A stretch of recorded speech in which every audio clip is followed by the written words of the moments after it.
شروع اللہ کے نام کے ساتھ جو نہایت مہربان اور رحم کرنے والا ہے۔ امام علی علیہ السلام کے زمانے میں ایک شخص آپ کی خدمت میں حاضر ہوا اور عرض کرنے لگا، یا علی، آپ رسول اللہ صلی اللہ علیہ وآلہ وسلم کے اخلاق مجھے گنوائیں۔ آپ علیہ السلام نے ارشاد فرمایا، اے بندے خدا، تم دنیا کی نعمتیں مجھے گن کر سناؤ، میں رسول اللہ کے اخلاق تمہیں گن کر سناتا ہوں۔ وہ شخص عرض کرنے لگا، یا علی، یہ ناممکن ہے، کیونکہ دنیاوی نعمات اتنی زیادہ ہے کہ میں انہیں گن کر شمار نہیں کر سکتا،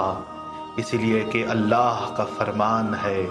کہ اگر تم اللہ کی نعمتیں گننا چاہو تو ان کو گن نہیں سکتے۔ امام علی علیہ السلام نے ارشاد فرمایا، اے بندے خدا، دنیا کی نعمات کو اللہ نے اس کثرت کے باوجود بھی قلیل سے تعبیر کیا ہے اور بہت ہی کم کہا ہے، اور قرآن میں ارشاد فرمایا ہے، قل متاع الدنیا قلیل،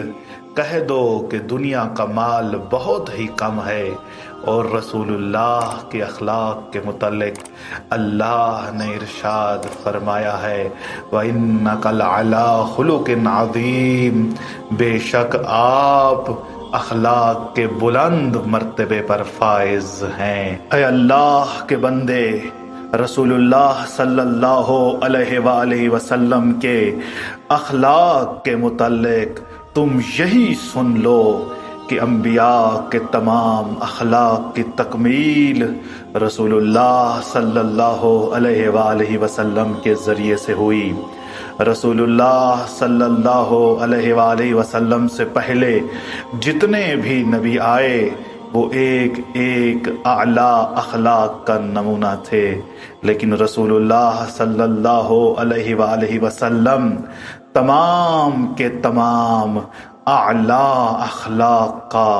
بلند نمونہ تھے۔